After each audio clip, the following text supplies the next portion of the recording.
हरे कृष्णा, राधे राधे। आप सभी का गीता क्लास में बहुत बहुत स्वागत है।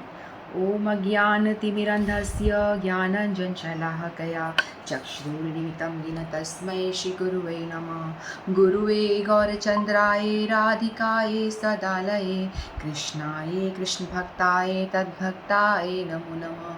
नमो विष्णुपादाय कृष्णपृष्ठाय भूतले श्रीमद्भक्तिवेदान्त नारायणीति नामिने श्रीकृष्णलीला कथने सुदाक्षं औदार्य माधुर्य गुणने क्षुप्तं वरं वरेण्यं पुरुषमहन्तं नारायणं तं शिरसा नमामि। श्रीचैतन्यमनोभीष्टं स्थापितं येन भूतले स्वयं रूप कदा मह्यं ददाति स्वपदान्तिकम्। आजानुलम्बितभुजो कनकावदातो सङ्कीर्तनैकपित्रो कमलायताक्षो विशम्भरो द्विजवरो युगधरं पालो वन्दे जगत्प्रियकरो करुणावतारो। नमो महावदन्याय कृष्णप्रेमप्रदायते कृष्णाय कृष्णचैतन्यनाम्ने गौरत्विषे नमः। हे कृष्ण करुणा सिन्धो दीनबन्धो जगत्पते गोपेश गोपिकान्त राधाकान्तो नमस्तुते। तत्काञ्चन गौराङ्गी राधे वृन्दावनेश्वरी वृषभानुसुते देवी प्रणमामि हरिप्रिये।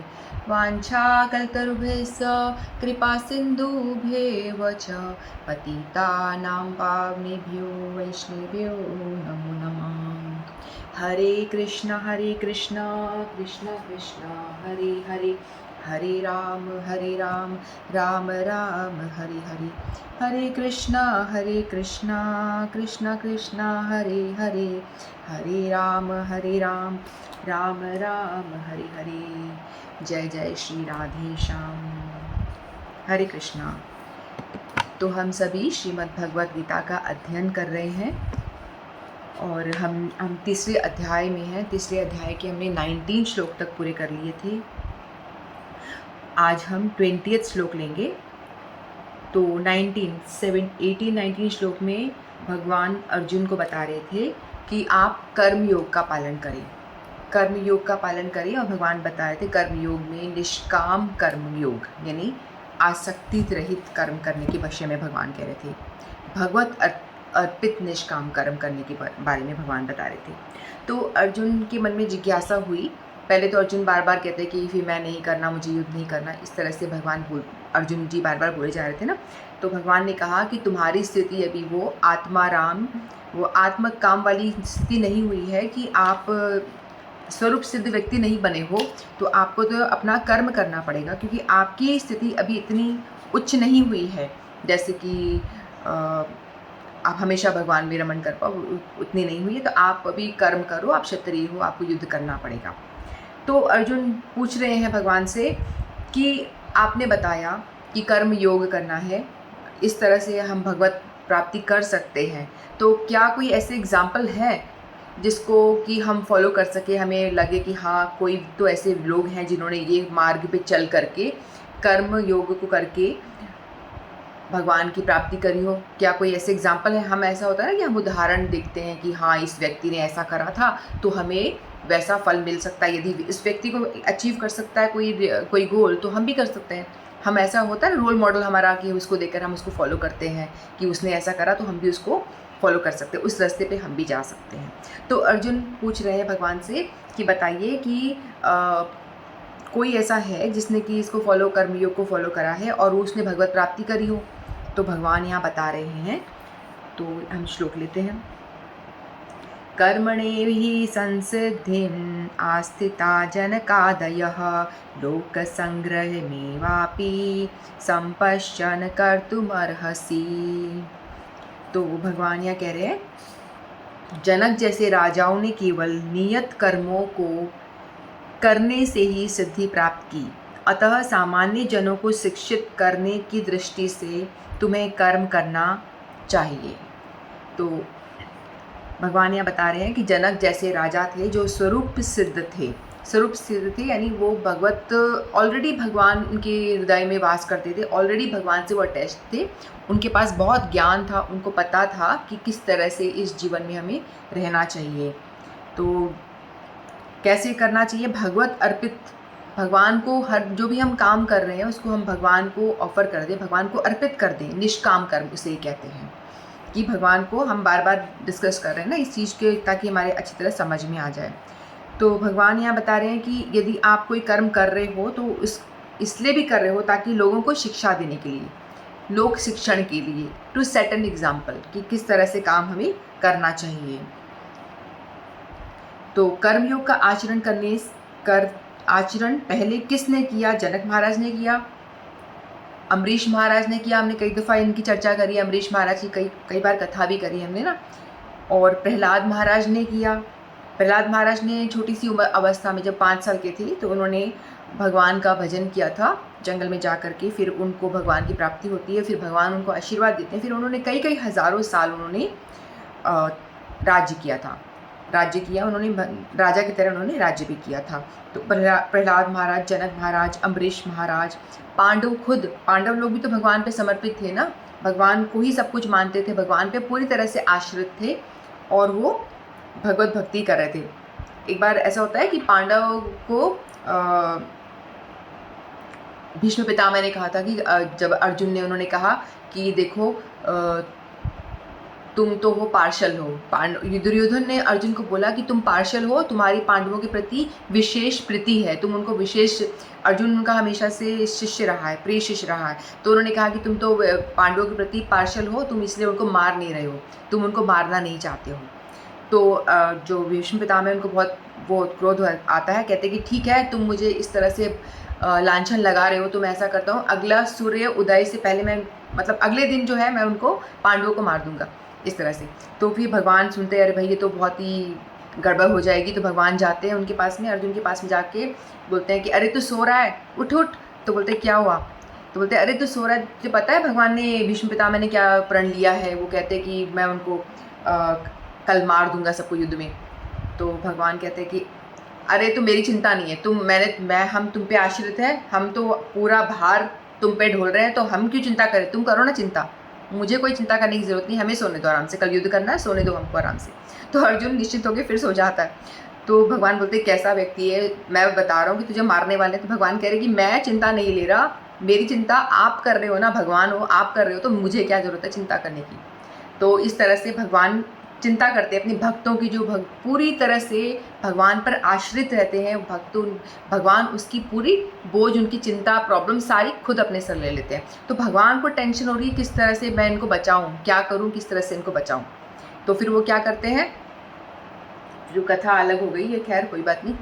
तो फिर वो सोचते हैं किस तरह से बचाएं, ये अर्जुन को तो पड़ी ही नहीं है, ये तो मज़े से सो गए, युधिष्ठिर सब सो गए आराम से, किसी को कोई टेंशन नहीं है, निश्चिंत होकर सो गए, तो मुझे ही कुछ सोचना पड़ेगा। तो भगवान प्लान बनाते हैं, कुछ वो द्रौपदी जी को भेजते हैं, और दुर्योधन को भगवान ने कहा था कि जैसे वो आएंगे तो आशीर्वाद दे देंगे कि आप सौभाग्यवती रहो, इस तरह से भगवान कुछ प्लान बनाते हैं। मैं शॉर्टकट बताती हूँ। तो भगवान दुर्योधन की वाइफ की जगह पे द्रौपदी को भेज देते हैं, बोले आप मुँह ढको, घूंघट लगा लो, बिल्कुल मुँह ढक लो और धीरे धीरे मेरे साथ चलो। और जब सबसे पहले भीष्म पितामह, जब दुर्योधन को भीष्म पिता ने कहा था कि अपनी वाइफ को भेज देना, मैं उसको आशीर्वाद दूंगा, सदा सौभाग्यवती रहो, तो यदि मेरा जो पहला आशीर्वाद होगा उससे फिर तुम्हारी मृत्यु नहीं हो पाएगी और तुम हमेशा अमर मतलब जिंदा रहोगे, तुम्हारी विजय होगी। तो इस तरह से भगवान उसकी जगह पे द्रौपदी को उठाते हैं, पहले जल्दी से उठा देते हैं और कहते हैं कि चलो तुम चलो मेरे साथ चलो। द्रौपदी बोलती कहाँ जा रहे हो, कहाँ ले जा रहे हो? बोलते चलो मेरे साथ में। तो पकड़ के उनको ज़बरदस्ती लेके जाते हैं, बोलते मुँह ढको, घूंघट निकालो और धीरे धीरे चलो, फिर अपने पैरों की चप्पल निकालो। और भगवान उनकी चप्पल, द्रौपदी जी की चप्पल खुद पकड़ लेते हैं, आवाज़ मत करो, धीरे धीरे चलो। फिर धीरे धीरे करके लेके जाते हैं उनको। फिर बाद में बोलते हैं कि आप चरण स्पर्श करो। द्रौपदी को कुछ समझ नहीं आ रहा है हो क्या रहा है ये, तो घूंघट निकाल के लेके जाते हैं। जैसे वो चरण स्पर्श करती है तो पितामह को लगता है, भीष्म पितामह को ऐसा लगता है कि दुर्योधन की वाइफ आई है, तो उनको बोलते हैं सदा सौभाग्यवती रहो, ऐसे बोल देते हैं। तो जैसे ही वो फिर वो हटाती, घूंघट हटाती, बोलती अरे द्रौपदी तुम, तो वो समझ जाते हैं ये उस छलिया की चाल है, ये भगवान कृष्ण की चाल है। वो चाहते हैं कि पांडव धर्म की तरफ है, तो ये जीवित रहने चाहिए, ये नहीं मरने चाहिए। तो द्रौपदी उनकी पत्नी होती है, तो फिर वो कहते हैं सदा सौभाग्यवती, बोलते हैं कि तुमने तो वरदान दे। अब भगवान कहते हैं बताओ तुम क्या करोगे, अपने वचन का पालन करोगे, अपने आशीर्वाद की लाज रखोगे या मारोगे उनको, बताओ तुम क्या करोगे। तो उनको धर्म संकट में डाल देते हैं भगवान भीष्म पितामह को। और क्योंकि सौभाग्य का आशीर्वाद देते हैं ना, सदा सौभाग्यवती रहो, मतलब तुम्हारे पति जीवित रहें, इस तरह का आशीर्वाद दिया। तो इस तरह से वो अपने ही जाल में फंस जाते हैं। भगवान इस तरह से बहुत सारी, भगवान ने उनको बचाने के लिए बहुत सारे तर्क और बहुत, हम जब युद्ध देखते हैं ना, महाभारत सीरियल देखेंगे उसमें हमने देखेंगे भगवान बहुत चाल चलते हैं, अपने भक्तों को प्रोटेक्ट करने के लिए बहुत चाल चलते हैं, क्योंकि भक्त उनका बड़ा भोला है, वो कुछ भी नहीं सोच रहा है, भगवान उसकी तरफ से पूरा प्लान बना रहे हैं, भगवान उनकी तरफ से उनको युद्ध कैसे जिताना है वो सारी प्लान बना के उन्हें बोलते हैं ऐसा कर। और बहुत जगह हमने देखा है, राजनीति करते हुए भगवान दिखे हमको। ये ऐसा जो महाभारत एक ऐसा ये ग्रंथ है जिसमें कि आपको पूरा मसाला मिलता है, इसमें रोमांस मिलता है, इसमें राजनीति मिलती है, इसमें द्वेष मिलता है, हर तरह की जो हम जीवन में आचरण करते हैं सारी बातें मिलती हैं, यहाँ तक कि भगवत ज्ञान भी मिलता है। ये जो महाभारत का ही पर्व है, जो भगवत गीता है ना, ये महाभारत का भीष्म पर्व का ही एक अंग है, उसी का एक पार्ट है भगवत गीता। तो महाभारत में सब कुछ मिलता है, सारा मसाला मिलता है, जो मूवी में मिलता है ना आपको, विलन भी है, हीरो भी है और लड़ाई भी है, सब कुछ है। और तो इस तरह से भगवान प्रोटेक्ट करते हैं। तो भगवान बता रही, मतलब जिस तरह आप भगवान को यदि आश्रित हो जाते हो तो आपका पूरा भार भगवान उठा लेते हैं। तो यहाँ पे इस श्लोक में ये वाली बात है कि किस तरह से एक जो व्यक्ति है, श्रेष्ठ पुरुष जो आचरण करता है उसी को ही लोग फॉलो करते हैं। यहाँ तक कि वो तो मतलब ऑलरेडी जीवन मुक्त है, उनको करने की कोई आवश्यकता नहीं है। उन्हें अपनी प्रजा को यह शिक्षा देनी थी कि कर्तव्य पालन किस प्रकार किया जाता है। भगवान कृष्ण तथा उनके शाश्वत सखा अर्जुन को कुरुक्षेत्र के युद्ध में लड़ने की कोई आवश्यकता नहीं थी, क्योंकि उन्होंने जनता को यह सिखाने के लिए युद्ध किया था। जब सत्परामर्श असफल हो जाते हैं तो स्थिति हिंसाजनक हो जाती है। भगवान कह रहे हैं कि तुम्हें कोई आवश्यकता नहीं है, लेकिन भगवान खुद गए थे ना प्रस्ताव लेकर के कि भाई युद्ध को टालने के लिए, चलो मेरे पांडवों को 5 गाँव दे दो तुम, तो युद्ध टल जाएगा। लेकिन दुर्योधन ने उनकी बात ठुकरा दी, भगवान की बात को ठुकरा दी। तो भगवान चाहते थे कि युद्ध हो, क्योंकि वो इतना अधर्मी था, राज्य तो छोड़ो 5 गाँव देने को भी तैयार नहीं, क्योंकि जो पांडव थे वो क्षत्रिय थे, क्षत्रिय का क्या काम है, शासन करना। तो शासन करने के लिए कुछ तो चाहिए उनको, चल थोड़ा सा गाँव ही दे दे, पूरा राज्य नहीं दे रहा तो 5 गाँव ही दे दे, इस तरह से उन्होंने रिक्वेस्ट की थी। लेकिन तो भी दुर्योधन ने इनकार कर दिया। तो क्षत्रिय बेचारा अपना काम कैसे करेगा, किसान खेती करेगा, खेत चाहिए उसको, बीज सब चाहिए। अब क्षत्रिय को कुछ तो चाहिए राज्य करने के। तो भगवान कह रहे कि मैंने प्रयास करा तो भी उसको उन्होंने ठुकरा दिया, तो मैं चाहता हूँ कि युद्ध हो, तो तुझे युद्ध करना है। तो इसलिए भगवान ने ये बताने के लिए। तो कुरुक्षेत्र युद्ध के पूर्व युद्ध निवारण के लिए भगवान तक के सारे प्रयास किए गए, किंतु दूसरा पक्ष लड़ने पर तुला था, अतः ऐसे संदर्भ के लिए युद्ध करना आवश्यक था। इसीलिए भगवान चाहते थे कि तुम मेरे लिए काम करो। यद्यपि कृष्ण भावना भावित व्यक्ति को संसार में कोई रुचि नहीं होती, उसे कोई मतलब, अर्जुन को चाहिए ही नहीं मैं जीतूं, मेरे को अपने भाइयों पे जीतना है, कोई भी उसकी आकामना नहीं थी। हम स्टार्टिंग से देखते आ रहे हैं, है ना, अर्जुन को कोई इच्छा नहीं है, वो तो बस मार धाड़ युद्ध, ये जो खून खराबा को रोकना चाह रहा था, उसका यही इच्छा थी कि अपने स्वजनों को ना मारे। वो उसका हमेशा सही लग रहा है कि अर्जुन बिल्कुल सही बोल रहा है। तो जनता को यह सिखाने के लिए कि किस तरह रहना और कार्य करना चाहिए, कर्म करना चाहिए। तो कृष्ण भावनामत में अनुभवी व्यक्ति इस तरह कार्य करते हैं कि वह अन्य लोगों को उनका अनुसरण कर सके, और उनकी व्याख्या अगले श्लोक में दी गई है, नेक्स्ट में है वो। तो भगवान यही बता रहे हैं कि जो कृष्ण भावनामृत में जो व्यक्ति है, जो भगवान को हमेशा अपने अंदर हृदय में धारण करके रहता है, मस्तिष्क में भगवान के विषय में सोचता है, भगवान को कैसे सुख प्रदान करूं, कैसे उनकी सेवा करूं, यही भाव रहता है उनका। तो वो व्यक्ति जो होते हैं हमें जीवन मुक्त होते हैं, जीते हुए भी सब काम करते हुए वो जीवन मुक्त ही होते हैं वो, क्योंकि उनका कुछ अटैचमेंट होता ही नहीं ना, किसी भी काम से अटैचमेंट नहीं होता। वो हर काम को क्या करते हैं, वो सोचते हैं कि जो वो काम कर रहे हैं भगवान के लिए कर रहे हैं, तो उसमें आसक्ति होती ही नहीं है। आसक्ति यानी अटैचमेंट, और अटैचमेंट होता नहीं, क्योंकि वो हर काम को सोचते हैं भगवान का है, मैं तो भगवान का सेवक हूँ। मालिक समझता ही नहीं अपने आप को, वो हर काम को भगवत को अर्पण करके करता है। तो जैसे कि हम किसी कंपनी में काम करें, एग्जाम्पल दिया था ना, तो हम उस चीज़ से अटैच नहीं होते। जब तक हम वहाँ रह रहे हैं तब तक हमें लगता है कि मेरे को टेबल दी है, मेरे को कैबिन दिया है, मेरे को ये लैपटॉप दिया है। जैसे हम छोड़ते हैं हमें अटैचमेंट थोड़ी होता है, अरे मेरा कैबिन, मेरी क्लास, मेरा, हम तो अटैचमेंट थोड़ी होता है, अरे उनका था, छोड़ के हम आ जाते हैं फटाफट। उसी तरह से हम इस जीवन में आ रहे हैं, शरीर भी भगवान का दिया हुआ है, जो भगवान ने जो कुछ दिया सब भगवान का ही है, तो एक हम अटैचमेंट करने की क्या बात है इसमें। इस तरह से भाव से वो लोग जीते हैं जो भगवत जो स्वरूप व्यक्ति होते हैं, स्वरूप सिद्ध व्यक्ति होते हैं, तो जीवन मुक्त होते हैं ऑलरेडी, तो उन्हीं को लोग फॉलो करते हैं। श्रेष्ठ पुरुष को ही लोग फॉलो करते हैं, उन्हीं का अनुसरण करते हैं। हम लोग भी ऐसे करते हैं ना, जो श्रेष्ठ है उन्हीं को हम करते हैं। और ये जो काम करते हैं सिर्फ कर्तव्य का पालन करते हैं, वो कर्तव्य का जो शास्त्र में लिखा होता है, गीता भगवद गीता में लिखा है, शास्त्रों में लिखा है, उसी को वो अनुसरण करके पालन करते हैं। क्या करने योग्य है क्या नहीं करने योग्य उसको पालन करते हैं, और उसी को ही दूसरे लोग जो होते हैं, हम जैसे लोग, उनको जनता होती है उनको फॉलो करती हैं, क्योंकि श्रेष्ठ पुरुष आचरण करके दिखाते हैं और उसको लोग हैं, हम जैसे लोग महाजनों को फॉलो करते हैं। और जैसे ही अगर हम कर्म करते हैं तो इससे क्या होता है, हम कर्म योग का पालन करते हैं, भगवान को ऑफर करके जो कर्म कर रहे हैं, अपनी अहम भाव यानी मैं करने वाला हूँ उसको हटा के अहम भाव कहते हैं, उसको अहंकार कहते हैं।